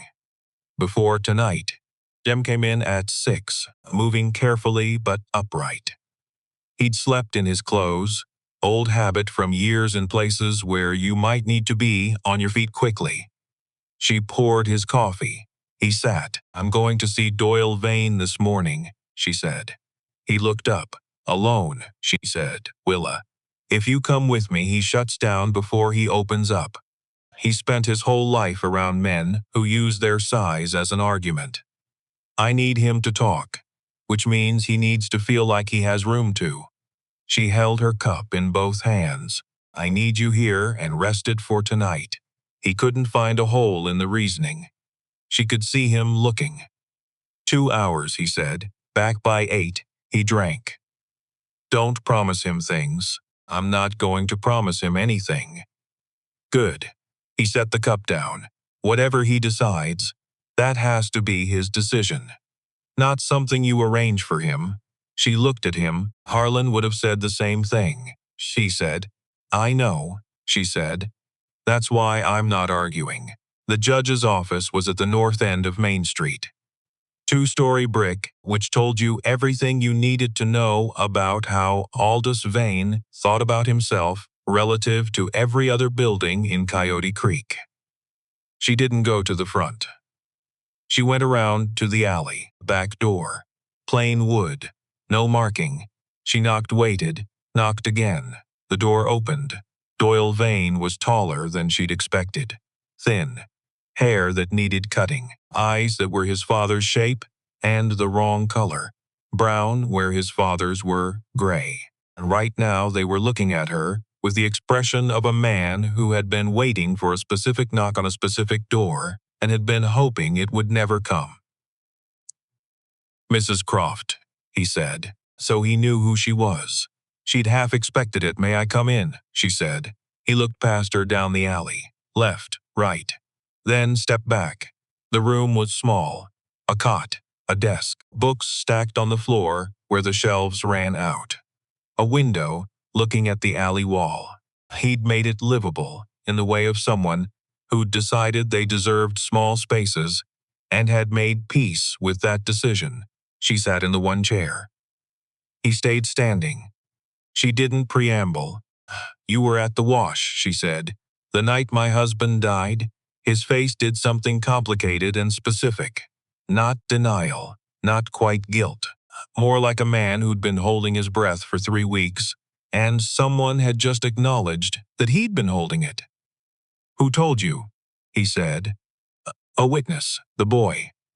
He knew about Caleb, which meant his father had mentioned it, or he'd overheard it. "It doesn't matter who," she said. "You were there.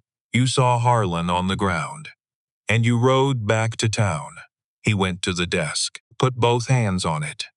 Looked at the books. "I didn't know it would go that far," he said. Low. "I'd been watching my father for a year. The men, the meetings. The things he kept in the locked drawer. He shook his head. I thought I could stop it if it went too far. I told myself that. How many times did you tell yourself that? She said. Even. Not angry. Just clear. Every time you walked past the locked drawer and kept walking? His jaw tightened. I'm not here to accuse you, she said. I'm here because tonight something is going to happen that determines how this ends. And what you do between now and then is the only choice you have left. He turned around. Your father is going to answer for what he did, she said. Not a threat, a fact. The marshals are coming from Austin. I sent the telegram. Harlan's documentation is all ready with people who know what to do with it. A pause. But if tonight falls apart, if Steck interferes or Vane gets enough warning to move things, it gets harder and longer, and more people get hurt in between. What are you asking me to do? Stand up, she said, simply. Not for me, not even for Harlan. For yourself. You've been standing in that shadow your whole life. She looked at him steadily. I'm asking you to step out of it. He looked at the desk. The books, the window, the alley wall. He'll know I was part of it, he said. Yes, he'll. He stopped. He's your father, she said. I understand what that is. She kept her voice steady. I also know what it is to live with having stood at that wash and done nothing. You've been living with it for 3 weeks. How much longer? Long silence, a kind of silence that had a decision working inside it. Doyle Vane straightened up, hands in his pockets, looked at the ceiling. Then at her. What time, he said. Evening. The Red Lantern. He takes his Thursday dinner there. He nodded once. The nod of a man confirming something he'd known for a while was coming. I'll be there, he said. She stood. Mrs. Croft, he stopped her. Your husband. He could have just left when he found out. A lot of men would have. Harlan wasn't built for leaving things undone. No. He looked at the floor. My father said something about him once. He said your husband was the most stubborn, honest man he'd ever tried to deal with. She looked at Doyle Vane. He was, she said. He absolutely was. She went out. Noon came. 2 o'clock, 4. The afternoon stretched out, the way long afternoons stretched, when there was something coming in the evening, and the hours before it refused to move at any reasonable speed. Long. Golden. Indifferent. Caleb sat on the back step, doing something with a stick and a length of cord that didn't seem to be headed anywhere specific, just occupying his hands while his mind worked through things he didn't have words for yet. Which was how children processed things they'd experienced, but couldn't explain. She brought him water. He took it. Drank. Looked out at the pasture, where the grass was just starting just barely, to find some color near the creek. The drought hadn't broken. But the creek was still running. You're going tonight, he said. Yes, to end it, to try. He thought about that. What if it doesn't work? She sat on the step beside him. Then we try something else. That's not reassuring. No, she agreed. It's not. He poked the stick at the hard earth. I've seen things not work out before. I know you have. A lot of times. Stated plain. No performance of sadness. Just the facts of a life. She looked at him. This boy who'd carried what he saw at the wash for 3 weeks, without telling anyone because nobody had asked. Who'd been taken and held and hadn't broken. Who'd eaten 3 biscuits when he got back like a man who understood that food was food and you didn't leave it when it was in front of you. Caleb, she said.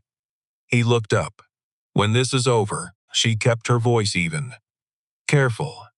If you wanted to stay here, this would be a place you could stay. He looked at her for a long time, not with hope exactly. With something more careful than hope, the look of someone who'd been offered things before that, then went away. Who'd learned not to shift weight onto something until he was certain the ground under it was solid. For how long? he said. For as long as you want. He poked the stick at the ground again. You don't know me that well yet. I know you well enough. What if I'm difficult? I manage difficult things. What if? He stopped, started again. What if I'm more trouble than I'm worth? She looked at him steady. Where did you hear that phrase? He shrugged, looked at his stick. Someone had said it to him.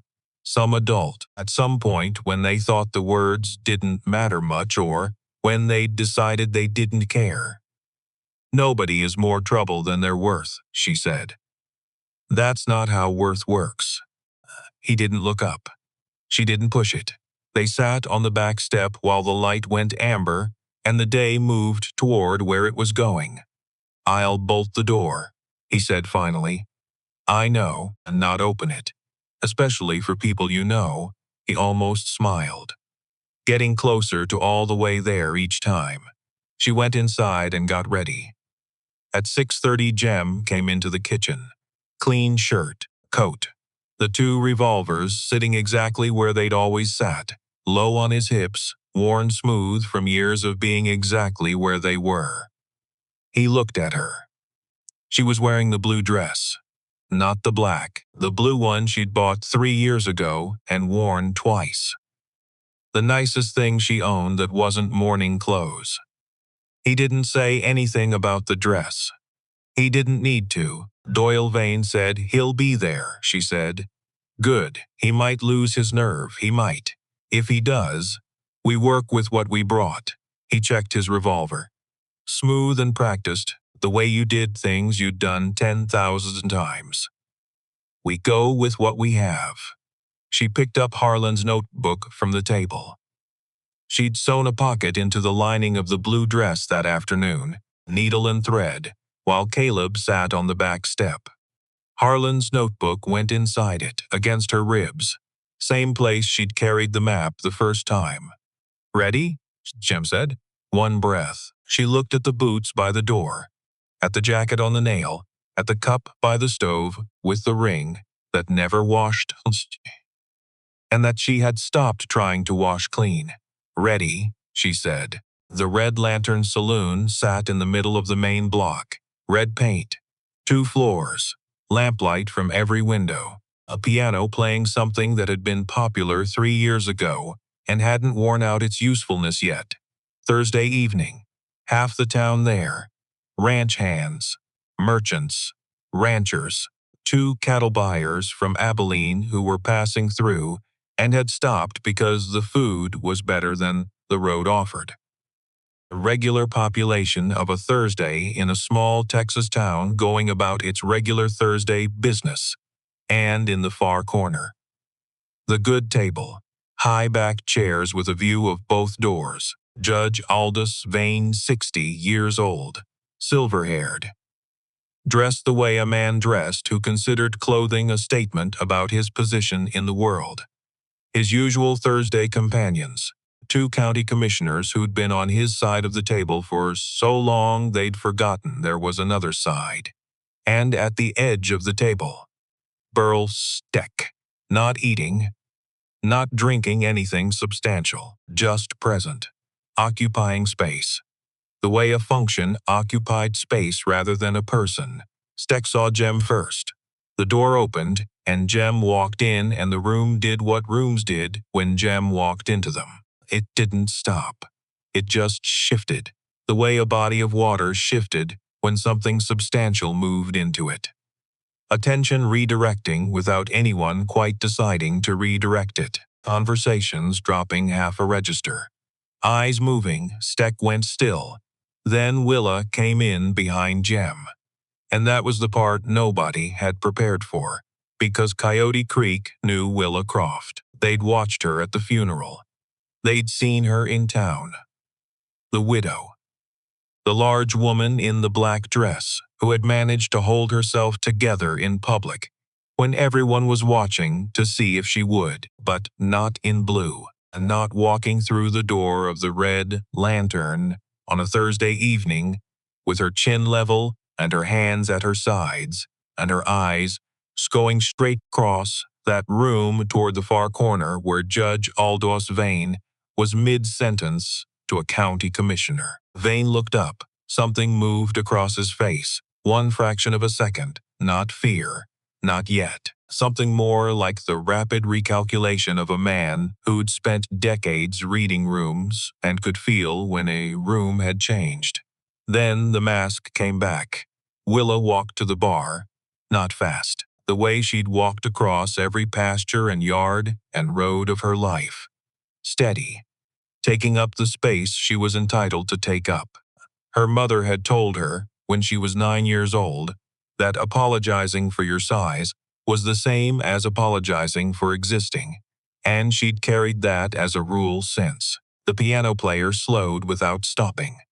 Conversations dropped another register. The two Abilene men had turned on their stools. She reached the bar. The bartender, Pete, 11 years behind that bar, a man who had seen considerable things, looked at her with the expression of someone who knew something unprecedented was unfolding, and had decided the only appropriate response was to be very still and let it unfold. She set Harlan's notebook on the bar, not dramatically. She just set it down. Like setting something down she'd been carrying a long time and had finally found the right place to put it. Then she turned and faced the room. She didn't look at Steck first. Didn't look at Vane's table. She looked at the people in between, the ranchers, the merchants, the men from Abilene, hands at the back tables. My husband's name was Harlan Croft, she said it clear, loud enough to reach the back of the room without effort. 3 weeks ago he was killed at the low crossing on Redstone Creek. The county called it an accident. She paused. The piano stopped. It wasn't an accident. Harlan had spent months documenting a land fraud. Judge Vane used his judicial office to approve a railroad survey route that would place a water stop on our property. When Harlan found the evidence of what was being done, when he was 3 days from sending that evidence to the U.S. Marshal's office in Austin, she put her hand on the notebook. They killed him. The room. You could have heard the lamp oil burning. This notebook is what Harlan built. 4 years of fraudulent transactions. Bribes formatted as consulting fees. Survey approvals that were purchased. All of it precise and complete, because everything Harlan Croft ever did was precise and complete. She looked across the room to the far corner, including the documentation of the man who ordered all of it. Judge Aldous Vane. Vane stood up. He'd been standing up in courtrooms for 30 years. He knew how to fill a room with his authority the way a lamp filled a room with light. Practiced. Effective. The weight of office and age and certainty behind it. This woman, he said, measured, almost gentle. The tone of someone explaining something to someone who's become confused. Is a widow in grief who has convinced herself of a story that… Sit down, Aldous. New voice. Side door. Otis Gant. He walked in with the specific, deliberate slowness of a man who had made a decision and was now executing it. Hat on. Badge on. The badge polished, which it hadn't been in a while. Vane looked at him. Sheriff, Vane said, still measured. Recalibrating again. This isn't the place to… Sit down. Gant stopped in the middle of the room. Please, he added. Said without warmth. Said because please was the legal form of the word and Gant was trying to do this correctly. Steck moved half a step toward Jem. Hand dropping, Jem said, Don't. One word. Steck stopped, because Jem was already there. Already standing in exactly the right position. The way water was already at the low point, before you noticed it moving. The revolvers weren't out. Didn't need to be. The position was the message. And Steck understood positions. He stayed where he was. Vane looked from Gant to Jem to Willa, calculating fast. The assessment of a man who'd managed rooms and arranged outcomes for decades. Counting what was in front of him. One sheriff, Vane said. And a reputation. He looked at Jem and a widow with a notebook. That's not evidence. That's a story. You're right, Willa said. Everyone looked at her. That's why I didn't come alone. The front door opened. Doyle Vane walked in. He looked like he hadn't slept since Tuesday. Like the walk from the back room of the judge's chambers to the front door of the Red Lantern had cost him everything he'd saved up over 26 years. His hands were at his sides. His chin was up. I was pale in the way that people went pale when they were doing the hardest thing they'd ever made themselves do. And there was no taking it back once it was started. He walked through the room, past the tables, past the hands and merchants and the Abilene men who had stopped even pretending to look at anything else. He stopped next to Willa at the bar and looked at his father. Aldous Vane looked at his son. The room had stopped entirely. The county commissioners had pushed their chairs back, not to stand, just to create space, the way people created space when they sensed something private happening in a very public place. Doyle, Vane's voice had changed. The measuring tone was gone, something raw underneath that he was working to keep controlled. Son, Doyle said, I was at the wash that night. 4 words, which hit the room like a stone dropped into still water, the ripples going out to every wall. I saw you there. His voice was steady. It was costing him everything to keep it steady, and he was keeping it steady. I saw what you came to look at. A pause. I didn't do anything. I rode back to town and I told myself it wasn't what it was. Another pause. Shorter. Final. It was what it was. Vane said nothing. Harlan Croft didn't do anything wrong, Doyle said. He found what was wrong and he tried to fix it the right way. And he is dead because of it. He turned slightly toward Gant. I'll give a full statement. Aldous Vane. Something happened to his face. Not collapse.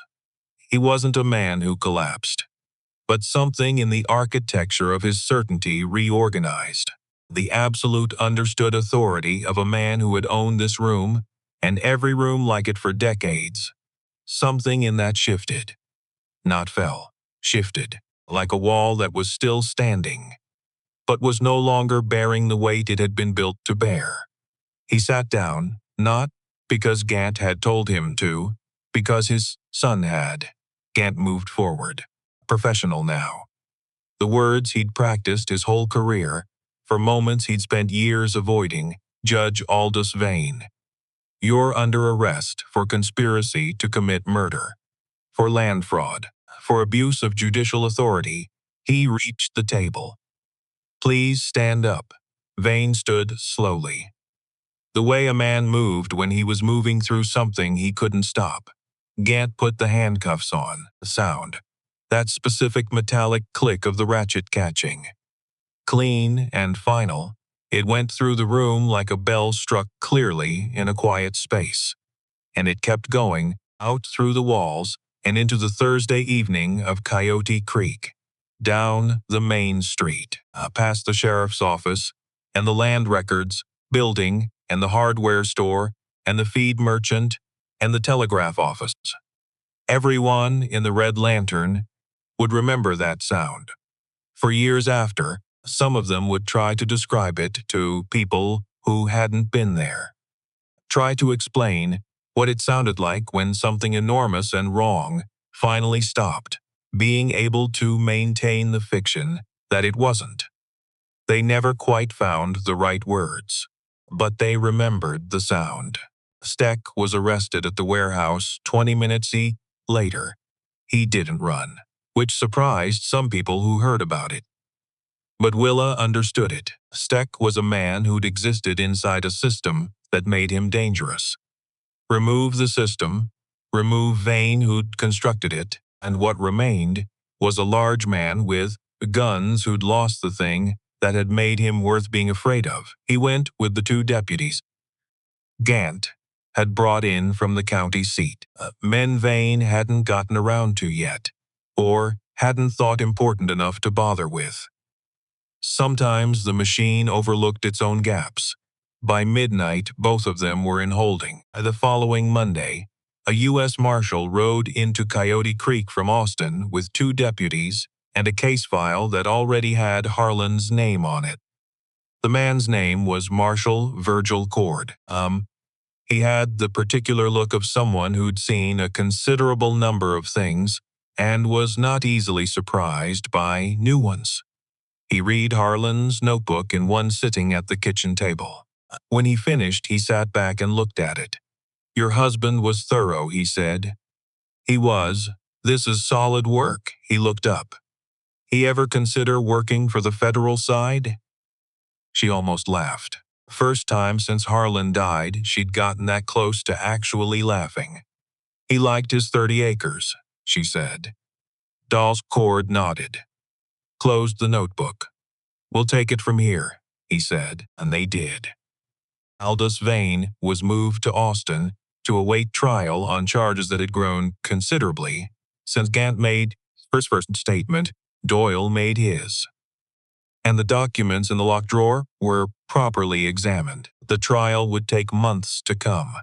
These things always did. The railroad company was formally notified by the marshal's office that the survey approval for the proposed water stop on Croft land had been obtained fraudulently and was therefore void. They could renegotiate at a fair price or reroute entirely. The letter explaining this was written in the particular tone of federal legal language that left very little space for argument, and was, quite intentionally, designed to do so. They took 3 weeks to respond. Then they sent a negotiator from Fort Worth. He sat across from Willa at her own kitchen table. Jem to her left. The negotiator was in a good suit and had been sent to handle difficult situations and had understood within minutes of sitting down that this particular situation was going to require him to be more reasonable than his initial brief had suggested. They reached a number. It was fair. Genuinely fair. More than fair. The negotiator shook her hand at the door and remarked that she had a good head for business. She said, "I had a good teacher." He nodded and drove off. She went back to the kitchen, sat down, looked at the table for a while. The number was enough.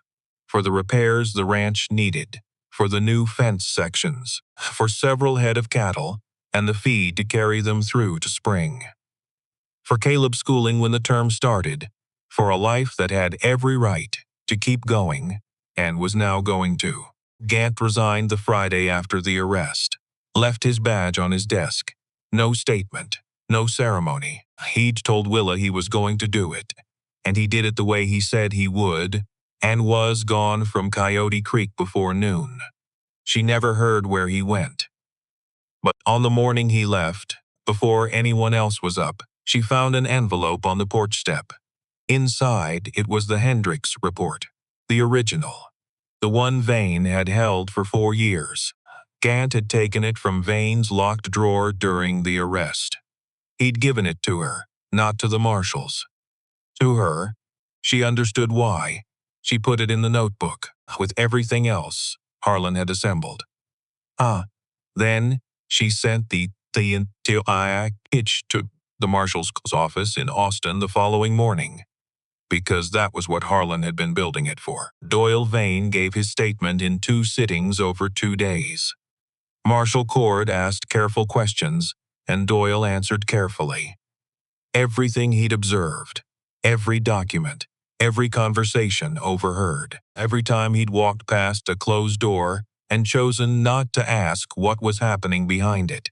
He was granted immunity in exchange for full cooperation and testimony. He left Coyote Creek the week after. No announcement. His room behind the judge's office was empty.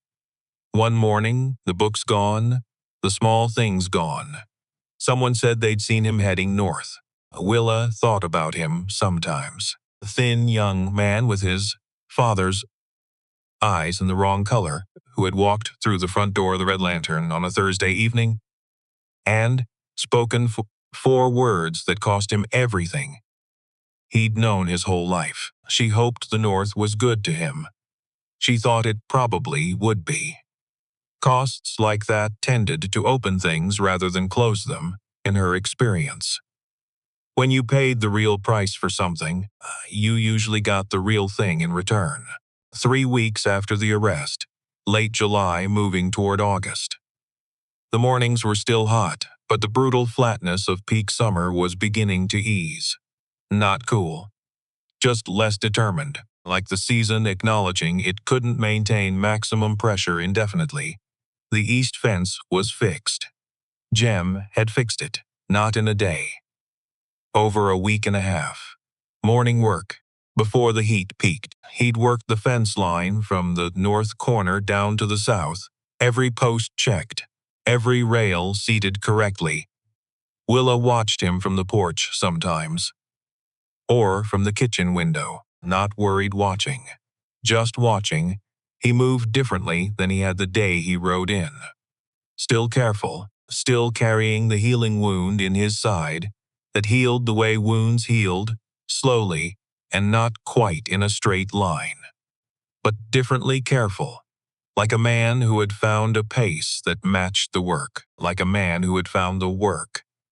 She thought about Abel Pruett, in Cimarron, 38 years old, worked in a stable.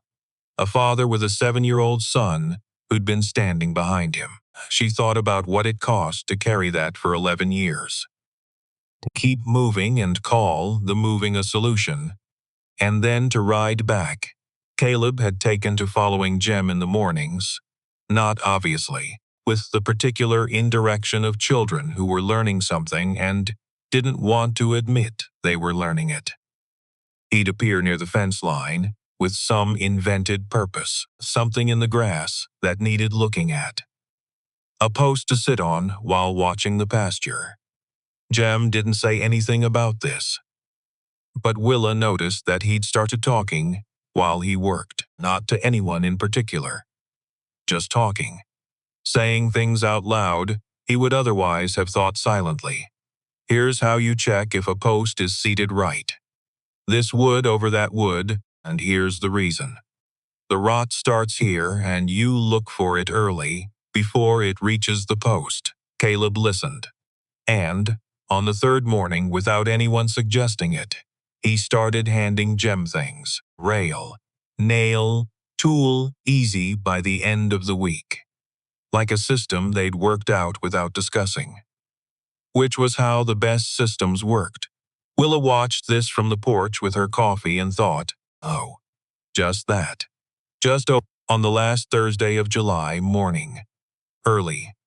Cool enough that the steam from the coffee was visible. Rising in the morning air, Jem was walking the fence line.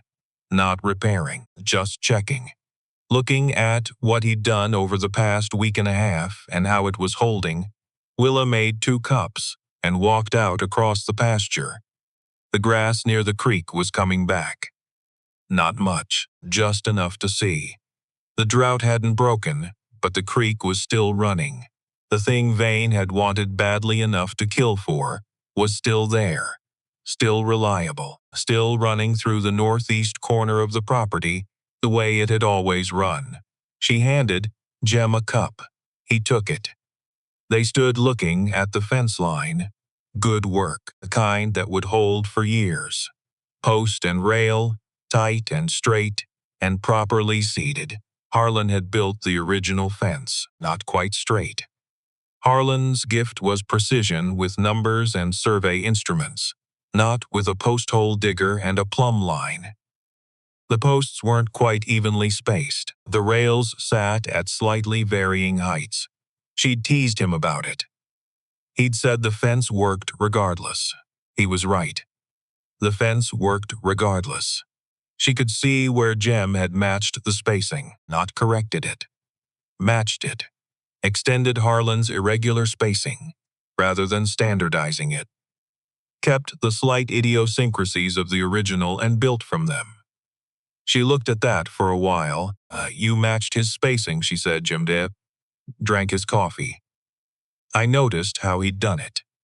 Seemed right to keep it. She didn't say anything, because there wasn't anything to say that wouldn't be smaller than the moment. They stood there a while. You could go back to New Mexico, she said eventually. You've said that before. I'm saying it again. Because you want me gone. Because you should know the door goes both ways. That's all. He looked at the fence. At the creek, at the pasture where the grass was starting to find its color again near the water. That creek, he said.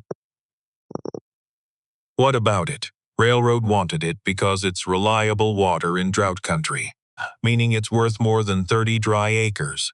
He turned his cup. Long term, I know that.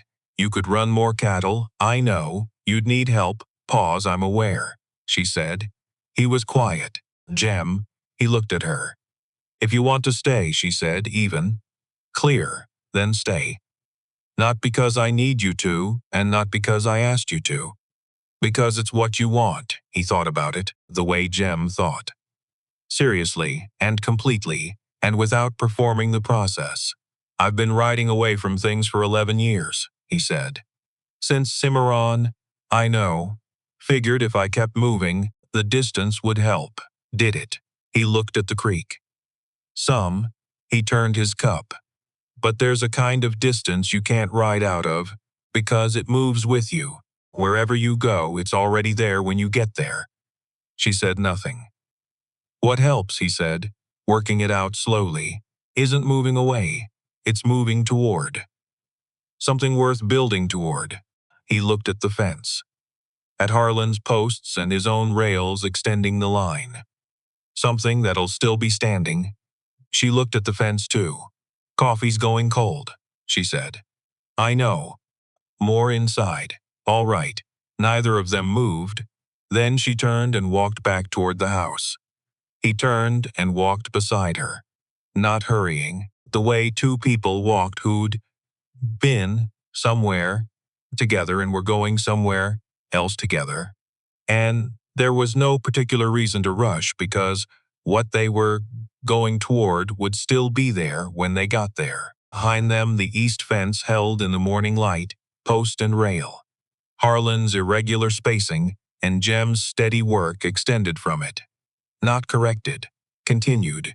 Inside, Caleb was at the table. He had a piece of paper and a pencil, and he was doing something with them that wasn't drawing. Forming letters. Carefully.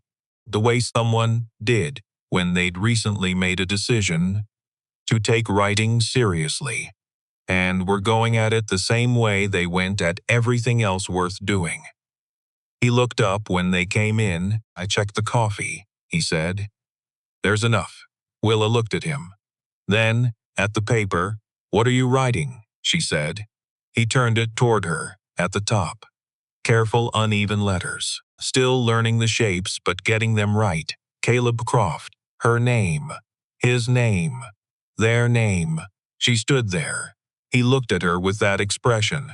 The careful one. Not quite hope yet. Still checking whether the floor would hold before he shifted his weight onto it. She put her hand on top of his head. Not a large gesture. Just a hand. Just that. He exhaled. Quietly. The kind of exhale that had been a long time building. She poured the coffee. Jem sat down. Caleb went back to his letters, working the shapes with the focused patience of someone who intended to get them right. Outside, the creek kept running. The fence held in the late morning light. The grass was coming in near the water, slow and certain the way things came back, when the conditions finally allowed it. And the kitchen smelled like coffee and cedar soap. Not just cedar soap anymore. Coffee and cedar soap and the pencil Caleb was using. And yesterday's biscuits still in the air and the particular smell of a house where more than one person was living in it. Harlan had planted that smell in the walls over 12 years. In the floors. In the nails and boards and every surface of the place he'd built with his precise, patient hands. It was still there. She sat down at the table. The morning came through the east window, the way July mornings did in the hill country, clear and warm, lighting up the grain of the old wood floor in long gold strips. And Willa Croft, who had stood at her husband's grave under the live oak by the creek and made a promise she hadn't been entirely sure she could keep, drank her coffee and kept it.